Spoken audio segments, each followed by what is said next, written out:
A lovely Monday afternoon. That is the 15th of June 2020.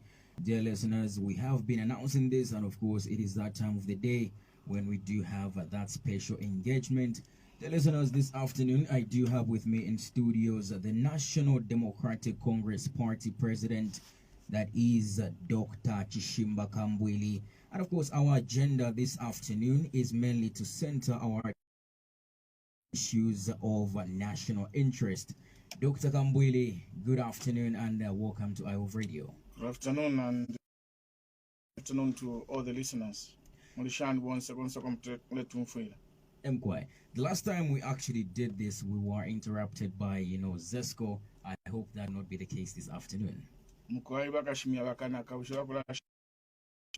If you watch the Chinsali, when Chinsali, I push me light in the middle of the program. So never Zesco that you are supposed to stay out of politics. Stay out of politics. I am well informed. Now I'm aware that Shimian Yamalite Narive Shua. Number Naning. Well, dear listeners, I must make mention that at a will be awarded the opportunity to interact with us via phone call as well as via SMS. The number you'll be using this afternoon is 0961 016 111. That is 61016 111. Now, we actually urge you to join with us and, of course, follow attentively. Before we can actually dive right into it, I would like to find out from you how NDC is doing as a party and, of course, how you are doing as an individual in the new normal that we're actually living in. About the Tampa program, therefore, I want to share Corin Bruno, a common man by Pickett Sharp. Okay.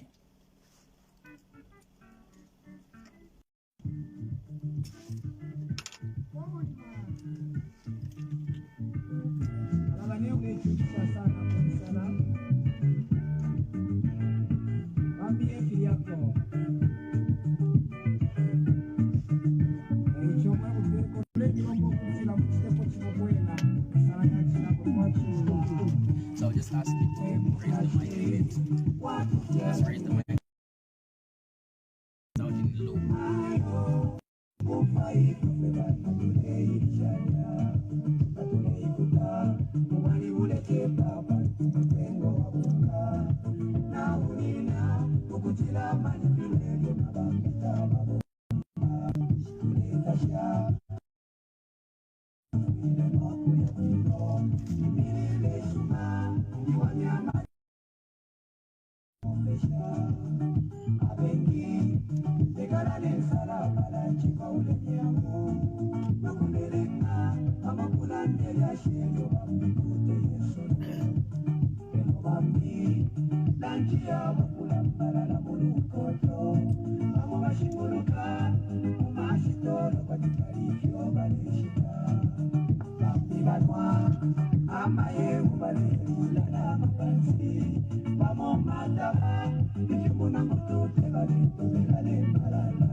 In the time, if you know Avalanda,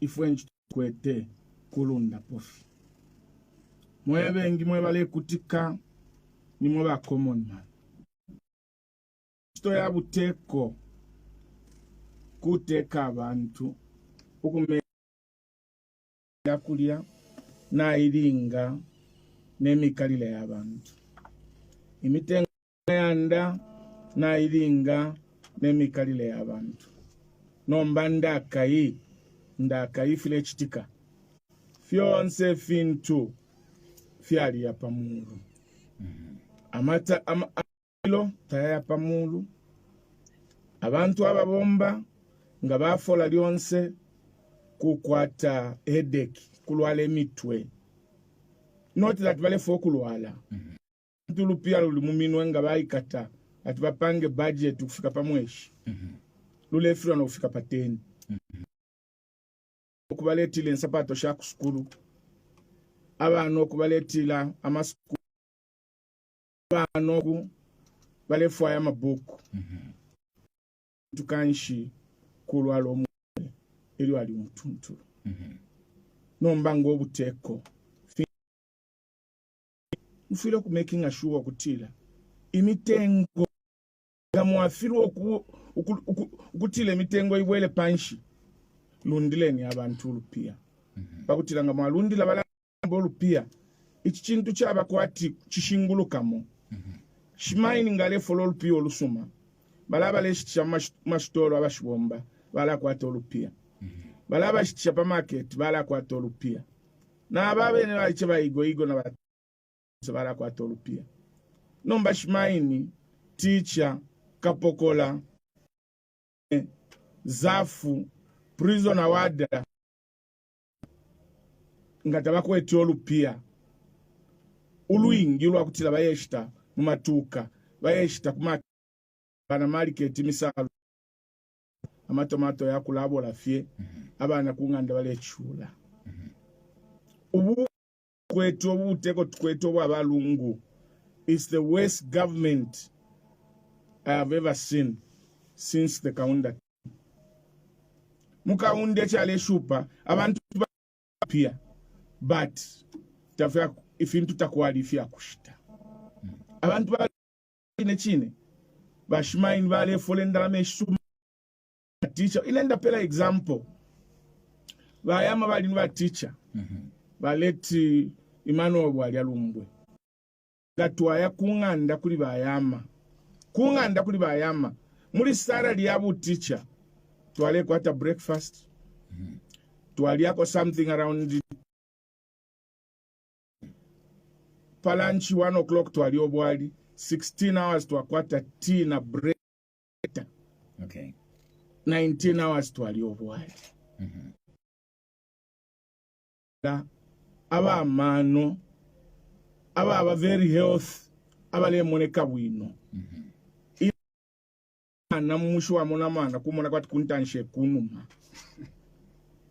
kutila abana balelo lela kasuba konse baisana yo bwali kuma 17 hours uluchera tabalefe balile abana bale shingura fe mulubansa balanchi tabalefe batile bali afyo mukumo kuma 17 hours elo balia abana balala kansha abana tabale moneka bwi abana bale moneka aba nutrition nga wabalolesha abana umwana baby abale pie milomo balwele muntu ngalwalisha sana immunity yachitakwati yaba compromised eko twale mona abantu bale moneka ba pie milomo ile lumulesa ngomwana baby 7-year-old 3-year-old 5 naba pie milomo bantu ifi yakulya tafire kumana mubiri ifi yakulanga omuntu kukula bwino ichallenge efyo chinshi uteko kana sakamana uteko ngabule panga ama decisions uteko bwamano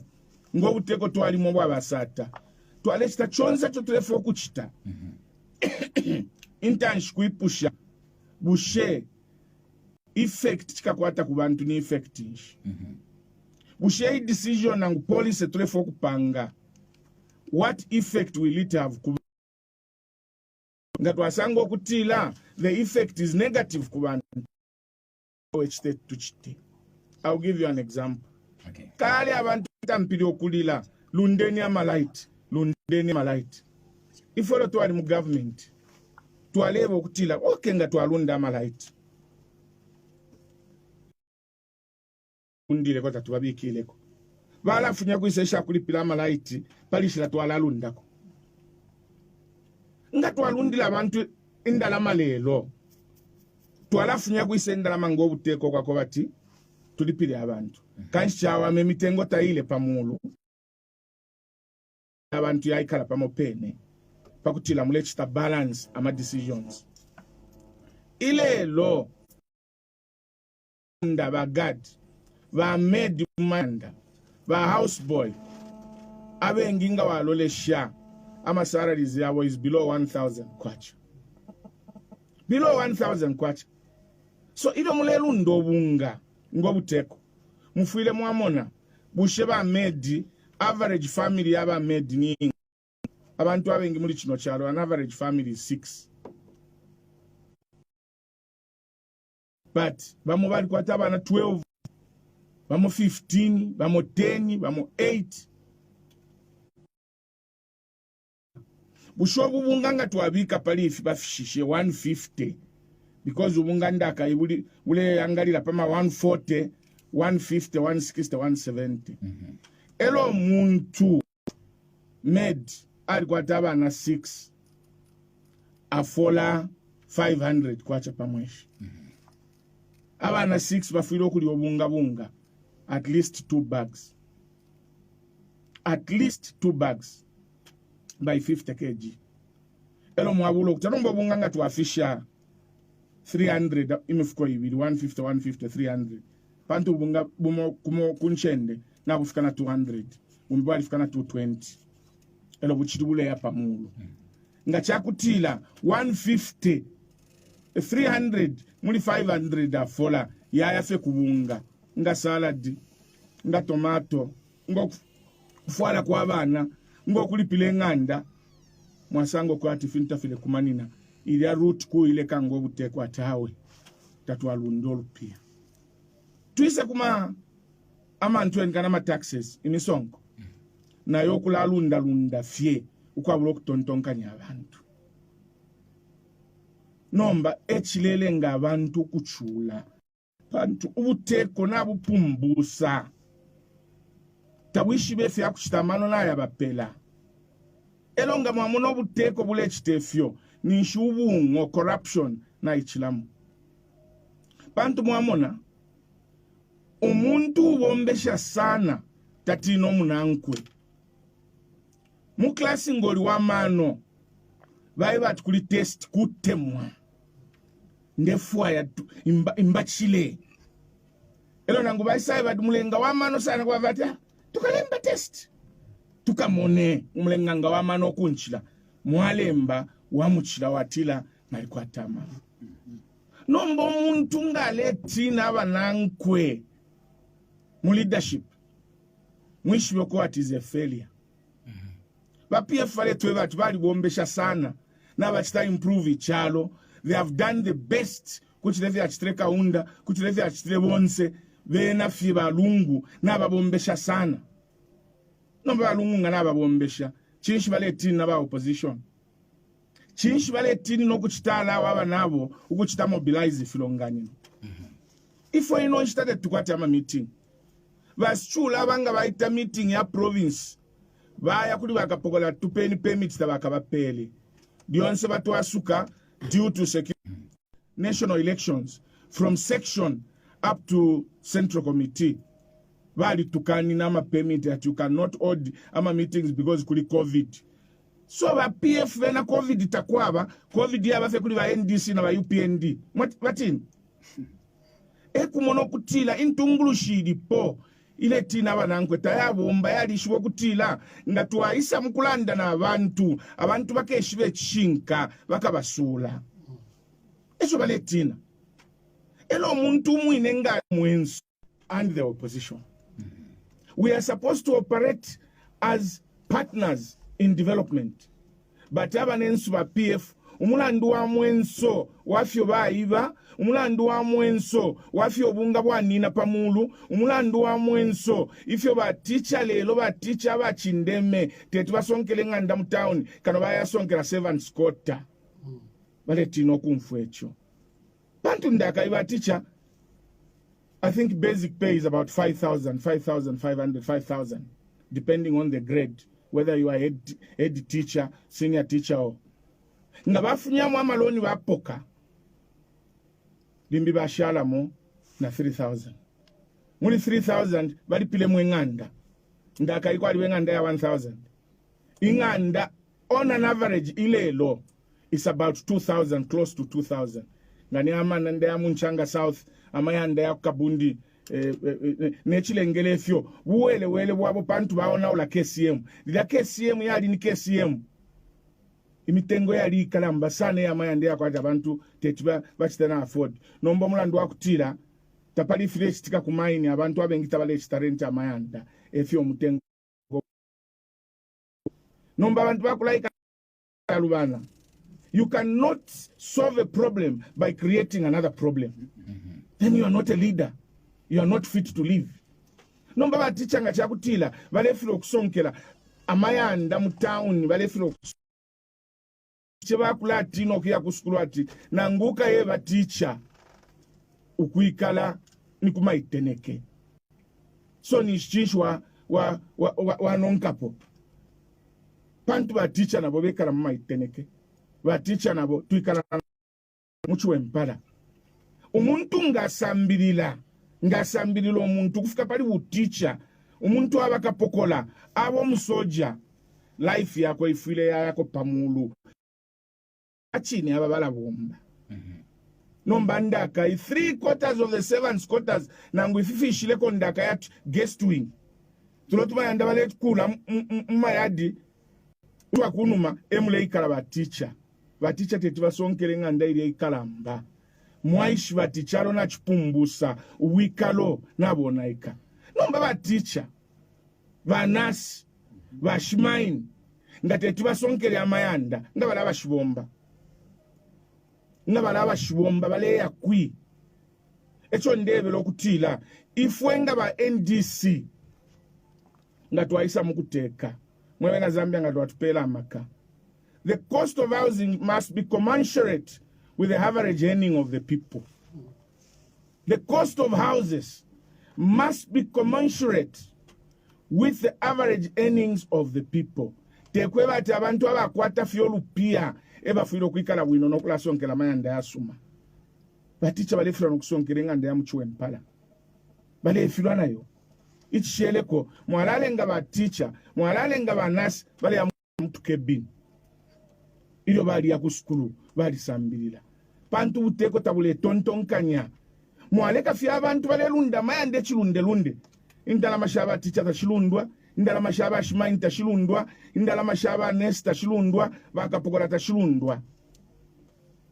Bushanangu wa ya mpolisi kampu, yala mayanda ba polisi bekala, kutuwatila mayanda. Those houses were left by the colonial masters many years ago. Bakapokola na balafo okwikala kuchikola. Balafo okwikala mumayadi. But ifunde tali abasubinisho kutila kuti baikala kunse kano fenga chakutila tamuli amayanda muli nomba yala amayanda ekala mu bakapokola lelo kuti mwatila amayanda elo mwaisa muchingola mwakula mu amayanda 15 nangu 20 at we are working kula amayanda ya bakapokola muleleta fyo muleleta obuloshi mu police camp because mapela kwa bali 15 amayanda balaba shikwete balalo wabali ati nafotuka kukilemo amayanda nga mulekulira ba polisi mulekulira ba nasi yakwe bati abantu bakumane kuleni amayanda elo tenchito ya central government ukukula amayanda konso kwa ba amayanda abakula ninchito ya bakanso bakanso nga bakula amayanda yasuma same fashion yayengi sana elo ba government nomba babika mu teachers labika mu teachers government level lipilila ku kanso kulingana n'omutengo kanso ibikilepo imo mwayabulo tumayanda 15 20 mwaisa kula kuno kuchingola mwala yumfa n'okuyumfa yona tukula mayanda bakapokola nga mu rain season barachula sana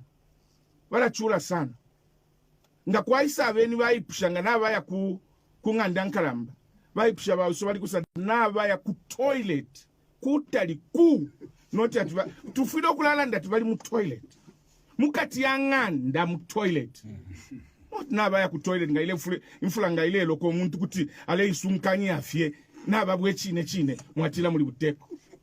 What nonsense. So mweba mnyinane talo potufikile ni pali bwanane mbululeni ngata mule yumfilo oluse mwebene mwebantu mulele kakambwiri ngala ndaba mwikata mwishofo banjikata yonsanga nalande chintu ni jele yonsanga nalande chintu jele. I have over 9 cases mukoti mulandu wakulandila ko imwe bantu nomba imwe bantu tulelandila ko tamule yumfilo oluse ngakwa isaka by election baleta fiobunga baleta saladi tukapenta bamizembere kana ma t-shirt mwabasala na mwabasala abo baya kuchilubi nalibebele abena chilubi ububunga bale mupela kapenta nefitenge fibaleta ubushikufyenga mwavota mwabika fyotu pepa la muliampa tamwakeshweneko bakaya babonse beshile kuno tamwakeshweneko bakaya elo tabakabwele kuno libidi amashutule mfa kuchilubi baletilo okay balekeni tumfa bantu ubunga balefula baleko kufulisha ifitenge bale bapela na baliko kupa babwelela pala pene bali mweba mnyinane mwebekala chalo tule mtonto tule mipapata ukutila yumfuile nyuluse Yesu mwana lesa Yesu atile amwene bana mayo bale lila ilo bale mtwala mkumutanika ba bishop ba father ba ilo bale mtwala bana mayo bale lila aishile pilibuka abeba mwilandilila muleidila mwebene n'abana benu nombelelo ifwe fwe bena Zambia tore fo kuyididila ama election yaba kwati kulila pokwati nipa winga mwalia mwasefya nga yapo mwambo kuchula tenchito ya ma election inchito ya ma election kusala obuteko kusala abantu abengesa amyafwa abale musakamana moneni mweba munyenefu ababa government inana ali mweba ilo na ali mu government nafumine mu government 2016 bakapokola mumfwikishi baticha mumfwikishi bantu bakapokola imwe bene nimwe mwatemwa no kupuma abantu nga baye batu bakwate ko meeting ilo meeting bale kwata yako batu bakesewa myemi ikalile yenu imwe nga bamituma kuyafe kwatu ma robot mwamu kupuma abantu fimo mulekanako moneni bakapokola ilo nafumine mu government 2016 salary yako wa minister yali 18,000 kwacha bamona bena pali 18,000 kwacha tetuba kumanishe bale chula balunda to 90,000 kwacha 90,000 kwacha ilo nafumine mu government vanesi ni nebo edo na labor minister when I was labor minister I made a proposal ya kulunda salaries ya teacher na banani by about 250%. Elo banesi na mas teacher bafikire pali 5,000 kwacha basic pay. That was in 2012, 2013. Ukufuma mu 2013 takwa bapo salary increment nangu imo. Vena ukufuma mu 2016 ukelelo bayilundira from 18,000 kwacha to 90,000 kwacha. Nombo muntu echula wena tale mfo chushi kuti asa kama nabalanda. Umuntu nga tale echula le for 90,000. Muli 90,000 nangu unga 10 tetomfwe nangu chimo. Nangu ashita shuku leo filafibili pamweshi tetomfwe nangu chimo. Nangu balundi omutengo wa mafuta petro na ntweni kane tetomfwe nangu chimo. Nangu balunde cooking oil balunde nshita pali efyongo mfwa 90,000 is a lot of money. Nangu balunde amalaiti etayo mfwa. Echo mulesa angila amalaiti balunda kaidi bena nangu balunde balechita afford. Nangu balundi obunga balechita afford muli 90,000. Echita mule mwena bana babo awe nga bapita perfume nga pita 2 hours ya ishelefe ile nunka. Nomba imwenga mwapita 2 hours ichibe chishele chile nunka. Yumfuile ni uluse na imwe you deserve perfume. But mwalashi tashan perfume wa teacher. Pantu mweta wale mulundu lolu pia. Ifo na basata tuwali umfuile nkumbu. Tuwasangile wa teacher wa nurse they were about 1,200 kwacha. Rebased. But before rebased there was 1.2 million kwacha. Bantu enikane 700 the lowest people. But I said muntu inga for 700 ukuchita survive. Ile tuwa fishepa di 3,000 kwacha. 700 kwacha. Tuwa isaba tuwala pari 3. Ebu tungulushi. I have demonstrated in this country that I care for the poor. Why should you doubt me? Tuwewe niko icho bambia bani mutungulushi bachita achieve. You don't have to be no government valenje but Kambwidi is corrupt. Bambe peshadari ba corrupt. Na lelo I not appearing in court for any corrupt what can I say charge. Nina nlofu assembly atukaba president aiba bamwenye atamfiro kole nshama wiubara Milandu ushenga wa anyone shilanda pafia bakukoti. Ngo Mzambia na alikuwa America tiwe kuno kwa America tu alikuwa ta America taufire kuno kwisa mkwensha ubaranshi watu kana pantu tabafua yaba lelandila kwa balanda tabafua yaba lelande chinka mwewe nina ne mwewe na Zambia sentu ampane pamo ichalo potufikile nomba ni pali bwana nembruleni mwana nyefale foku muchita mwewe na Zambia aba bantu nabeshu bokwe bati bali luba mwana waseri walipo mwale mwana twale chitafie ama election nga yapwa lelo ba PF twambo kwenda all over mkutasha abantu ndebe pa baschula ba father ndebe ama permit vale tupelafi twaya twamkutasha abantu twapite ichalo chonse twaisa ikala papita ko 3 months futi ama rallies twayamba inonshitapo ama election yapo ila nikwisa mwamwene rally vale foku monanga chakwe bati nabakwata support mkopa belt na support yabo naipwa twachitira apply ama permit inshkwisha pusana ifona ba UPND kukitwe twamfato vale foku chita test popularity yabo ukwisa tupela ama permit ushikubumo na munchende ya palamana ifo batupela permit kuchanga na mai ba UPND babapela permit kulescos at the same time icho bale fwaya kuchita divide abantu pakwati amarali yakabya nono ero bakese bat mwamona ba opposition balanda beta bakwata abantu nombomo abela lesa wishi Manuel uyiwa ikala kumulu ushala atupela abantu fulu na ba UPA pa abantu fulu ukufuma pala peni omwenzo alingila chine balilanda tamarali UPND na NDC tabaka yamona tamumona ati bamembe bala bapela bali shwat nangu bakwate meeting nangu balandela bomfota bakwate vya kweba abantu bantu ila socialism balanda bo ama socialist countries yonse bachula fie that socialism socialist agenda has never worked. So bali shwat yudangu balanda bantetu bamufwe nombanga bamufwa fia timbwiri bae batu mweba na English ifi bata ingisheni imbushi ne ngombe pantu imbwiriri mumushi. Can you imagine kuchipata twalile mwewe na chingola twayafika kuchipata na permit la batupela bamufafya ati ninjisa babatumina phone kulusaka beating your consent ukwisa bato ino meeting kutumwako atabatu bakambwiri bena tabalandepo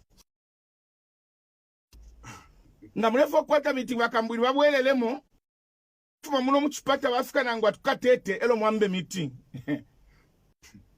mwishibe ati icho bale tina nicho nalikwate chishinkanje babantu chishinkanje abantu ifyamano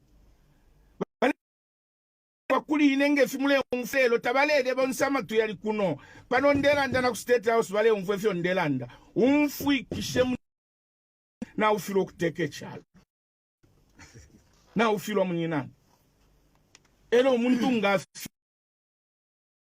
ukuikuta muchipe mukombeleshe mwinge. You have been in power for 6 years. 6 years, you know? 6.5 years. Tapadi file moneke FCT. Imisebo ya kuiba na fpatala fa mwakule fpatala tamule bemiti. Tamuli fionse. Imisebo na yo wale panga mwebe na Zambia ya kutila wapanga 1 year. Ngani mwebe na Chingola is a very good example. Diu courage we finish mumwenemu. Kulia bale Paule tulaika. Kula bale Paule tulaika no kuibila nga muli motoka ngana ulwala mumana kuti waona wila na mulamu ine moto. Esho mwinge bati misebo bakula. Tabale kule misebo nangu ine mwene bapangile muno ndemye batayaka kokole. Ine nena balile pokupange misebo kuroni eko ichiri pantu misebo tualebo mfyama standards. Iyi misebo bale panga bena taile kokola nga mlefu amuka yekumufriyo ko bayambile kulusaka Ring Road na yona ika mwali umfati bale pango musebo ati diu courage we kuingila mu Lusaka n'abafu mbulula n'abafunya hapo futi n'abawelelamu nga mwalolesha ku Lumumba 1 year taila kuone welesa kushekanshi kui uko wamufunishi ndafo okwishiba pantu insoni ngurushinga shire kwata kwensoni nishi nashkwata obuntu nombaba nesta bakwata nsoni nalebeba last week at the press briefing at my house askeni umusebo mwa batini wane mwe balipo na mulefu bulule misebo yonse Ring Road nayo naika mupitile misebo bapanga mkomboni kulusaka nayo naika ile misebo mpangile mkomboni mwali Kongole nkongole ku China imisebo nayo naika twashala nenkongole ubusuma bulipe ine nalibebo kwati imisebo mwapange yama asphalt ibachita kwati chikeke bakambatikapo kuno ku Africa teti chibombe umulandu wako bati we have got 3 seasons muri kino cyaro twali kwata rain season kwata no kutalala nombe fichitika uli omusebo wa chikeke chilaba kambatikapo ubomba fyo kwatalala kuli ba England na ku China kuine bafuma nga kwakaba umusebo ula chita expand chila chikeke chita expand nga kwatalala chita contract efira mule mwena umwaka fe umo musebo wale pauka nangu fya isa fyonse pamo fya isa banga watu matipa fya kosela na parapene elo emfulanga ya isa mwe bamunyinane ya ingila muli omule pawike ni nshchapwa pantu amanenekela nemfula chimono kwe watu mwaya wike nkalamu na kapombo mumo tetufibombe nalibeba nomba pantu abanensu niba chintonfwa niba chumbu munshololwa muchibemba batila munshebwa aile na mashinsha kuko eba nensu tukwete niba munshebwa pantu tatulekane misebo find a technology isuma which is fit for Africa. No mbate tibaye kuba kwata technology bambite tibaye kuma Turkish, tibaye kuma Americans, tibaye kuli bambi abakwete good technology because balabantu ifyalo tafya kwata tafya ishwa corruption. China DNA yakwe ni corruption. Na kutukondo you see corruption. So chobabulira ama Chinese bale pange misebo pantu bale eriana bo. Tibaye pera British company at corruption ile don't operate like that. But China, hawa ni kanye kanofyo potamwene ni nchini Afrika. Mweba mnyinane, wakwebe mfwa ya kwanoko, mutanshi. Mwone nefu wale foku mwibila. Kumulandu wa mwenso. Imi akayonsa tukwa voter registration ibako for 3 months. 90 days. Mulele mbeshafi. Ile elo baisa ebati, we start voter registration mu October. Elo ikabako for 1 month. Nomba mweba mnyinane, mu October elo abantu batampo kulima. Kumo, kumishi nemfula nishinani.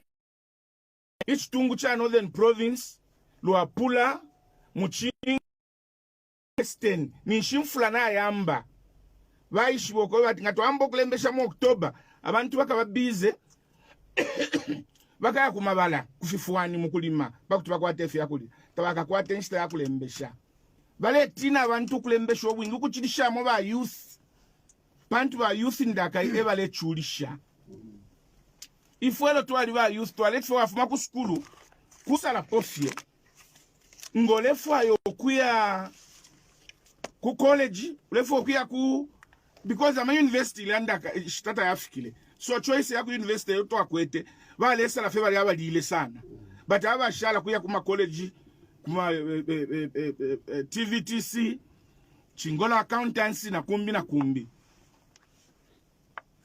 elo abashile fo ya kuya mkuingile nchito mu government bale ingile nchito grade 12 fe a ingile nchito yale ima mulamwine no kumusala ile loba youth tabakwete nchito icho bakwete ile nchito the economy is not growing.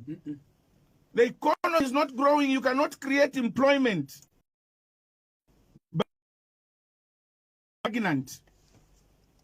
And how do you grow the economy? Ufilo kushashana kuikwatira ma industries yenu. You cannot have an economy which is full of nothing. What ni Dubai? Dubai, the country is developed and there is a lot of trading because nabali kwata oilo. Nabafunya oilo pia bapanga luingi chine. So abenge abantu abamufyalo baya isula ama shops mulamwine. Nomba ifwe. We have got all the natural resources anybody can think of. Apo bambilo kwamba oil to discover nili iladi. It's now over 15 years. You don't know, like parliament na lisangile ili ashiria dia oil. Government tayapo sakwa mano ukuchita exploit that oil. Ni lip service fekula landa vepakanwa. Kwa mule tumpika baichi. Dilama election ya no na so mundi oil tukala pangolu pia lesa isa tupela God. Dila tupela God balu kafe yaba PF. Bale tupangeni ama cooperatives. Emo bale ongwela abantu babula abantu babo balabe na basupporta be PF ebo ba pelo tuma license license ikalamba iya processing baya pelo umwina fialo abika mofe $2.5 million ushema mu Zambia utumafilo kufa $2.5 million mailo na level nyunshi kuli umuntu omwina Zambia bele ine muri God am prepared to put $10 million nombe cho tababulile ila partnership yaba ZCCM na partnership yaba leimba God ukupela umwina Zambia ngefyo na ngukubula fe babika ku ZCCM pakutinda lama shile shala fe muno chalo takuli externalization because ama industries yenu ayakalamba yonse ngefikopa ngamwabika mino yabamwisa beka ulupia talwale ikala muchalo nga bapanga profit kuchita externalize elo nga bachita externalize nishubaona ola rate ya currency yenu against the US dollar so mweba munyinane ilo tule musoka mule umfwa ilo tule landa mule mwila umfila fya batunga monen imobe nenga mwa PF miebe most of you mweba chiri mu PF mweba munyinane fumeni quick provincial chairman wenu alikwata contract mukatu mu $740,000 nga mwaileta muri kwacha nishinga mabilioni napangolu pia nishishibe ba minister ba ntwenikane ba oil energy bankuwa nga tabakwata ma contracts mu plant umu nga imwe icho muleno nkamo chinshi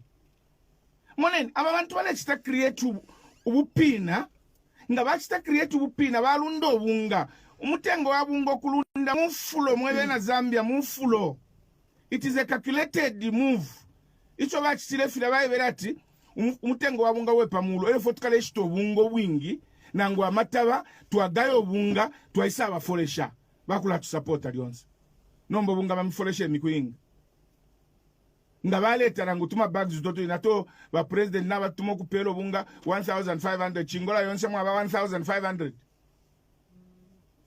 ichilefu aikwa buteko kubiko mutengo wabungo busuma beni abantu bale yamukuyishitilo bunga tekula abapela fundo mwana okuloba esabi wifundo mwana okuli esabi bantu nga bamfundo okuloba esabi akalali esabi nshikushons ngole mpele esabi akali afya lelo lekano wampela nombe chona tefo okulande chikaramba ni pali voter registration now but reduce ama days from the usual 90 days to 1 month. Only 1 month abantu bakalaya kumabala bakwa busy. Pana kuno kwene kuchingola abengi bashimanita babomba ndakai inchito bekalile bulimi. Bakuba kwa tefi yakudi. No mama October mukalaba busy no kulima. Kumbine mfulaika bakwa kalembesha abantu abengi. Tabale fwaya abantu balembesha bana abeshiba tabafulirwe bengi. So mwebe na Zambia muime no kukana. Ifwengi tungulush on the opposition side, we have asked for a meeting between government and ECZ. Kufialo fionse fyo bachitaba ECZ pakuchita set registration nangu ichili chonse what to do with elections. Bafuile baitama step. Baitama political party yonse, baitana bachechi na civil society. Tutu amali ilali. Elo tukabike nshikushinga. Mwaikala mwasuminishanya. Nombaba nensu bale pingula febeka. Kwati mwaka unda one party state ukushari ama stakeholders. This is a democracy. Yonse fyo mule chitamu filo kusuminishanya.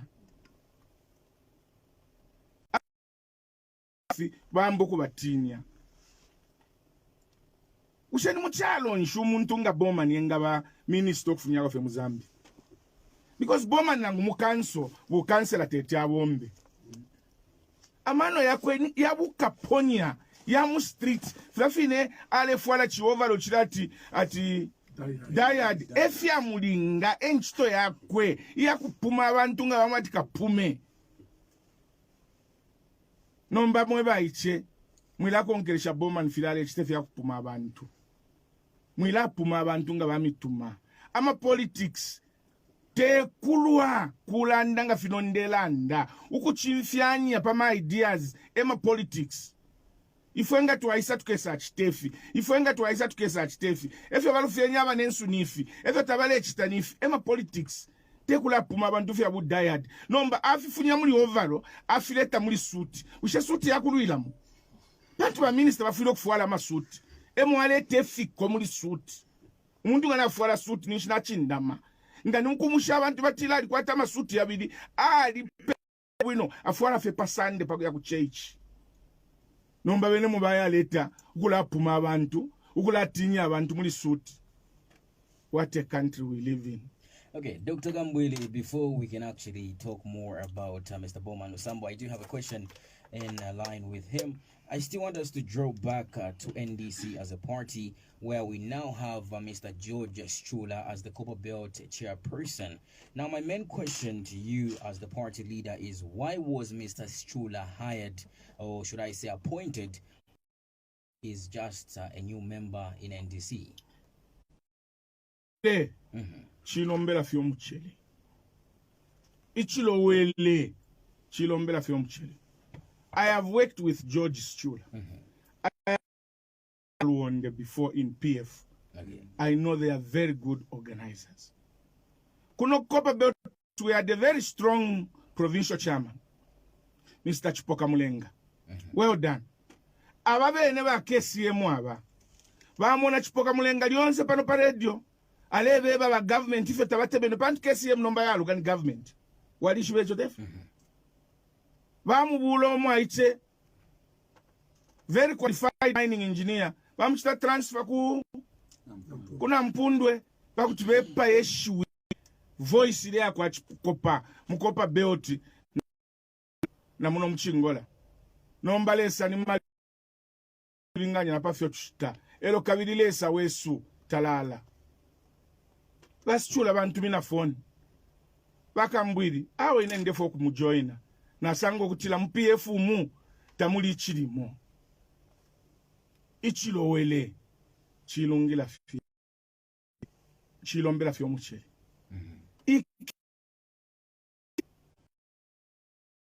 has to have a replacement for a provincial chairman. Why not give him? Because I know how he works and I know his abilities. Bikile po basichula pantu chipoka nomba ekala kuna mpundwe ukuchila kulusaka mwacho bamtu ngaenda 2 kilometers no lukungu lwaingila mumenso. I don't even know how he's living. Ukumupanika fyo mulandi wa kutina NDC efila nkwebela tubala tutine chini so echo twabikile po basichula lero nalibesho basichula nalibomba nabo ngefine ba father twalibomba nabo mu PF. Still talking about the Copper Belt, let us now look at the recent resignations. Do you believe they were a form of a protest? Takwa hapa ma resignation. Mwendi sela kumufure machwandi. Okay. Mwebe na Zambia mwilabe epwa. Infula pakuya epo yonef. Infula pakuya epo yonef sawa.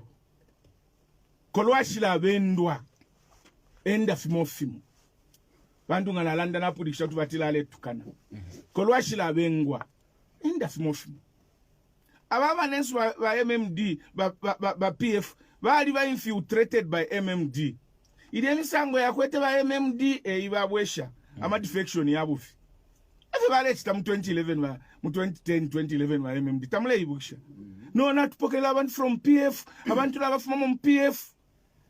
Ifotulelo le shafie ataku ibepen.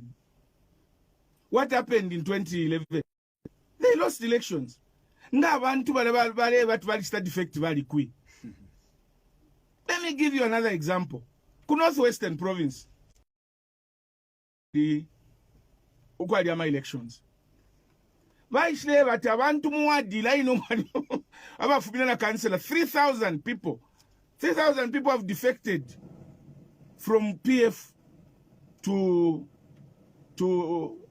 from UPND to PF. Umwabela lesa kwa saba by election. Ba 20 kane ba kwata 500 ba PF aba bakonkerepo ba UPND 350 nga bala 3000 abachitire defect bali kuisa manamba ya my election ya bali kui buliani bupu muchibembo omuntu nga waufi batila ni puti ni mapiete so mwilaba sakamana ba puti ba mafie tabalebe omuntu uli wonse chimona kuche watu wali bawoli ichungulo mubuwalwa n'ensele ubulo shibobe kobe elo amo Christian Yesu ngaisa ichikasaulule ndawo menshi ichasaulule ndawo mu 2011 my elections general election ishile tulanga kanshi yali ama defection yali yabufi Mufrila is intact. In fact, is one of the strongest districts on the Copper Belt in terms of PF. Vampele permit le lonka ekwata meeting Mufrila. Wakamona. Udomwa icho ile imina kunitashi wale watu Mubanga. Mubanga yali ni member wesu. Kale sana. Mubanga ali ba related na ba membe. Ilo ba membe bapangile party. Ali fumine mwatawe nena join na bayama. Aile join na Socialist Party. Te IPS wapa province. Eo baisa imini kati bamubanga baisa na abantu ba IPS. We had one defection of Mwila from the province. Mwila indisciplined. I'm sorry to say this. I don't usually want to talk about small boys. But Ale tukaba provincial secretary wa nwanishina Banyerenda. Bamukalipila taleleka. Even new chairman I say that I am not going to accept this nonsense. If you have been disrespecting Abantu Muno, I will recommend for your removal because you cannot run an indisciplined political party. Elo ambilo kulembama message inete timbombe na schula na laleka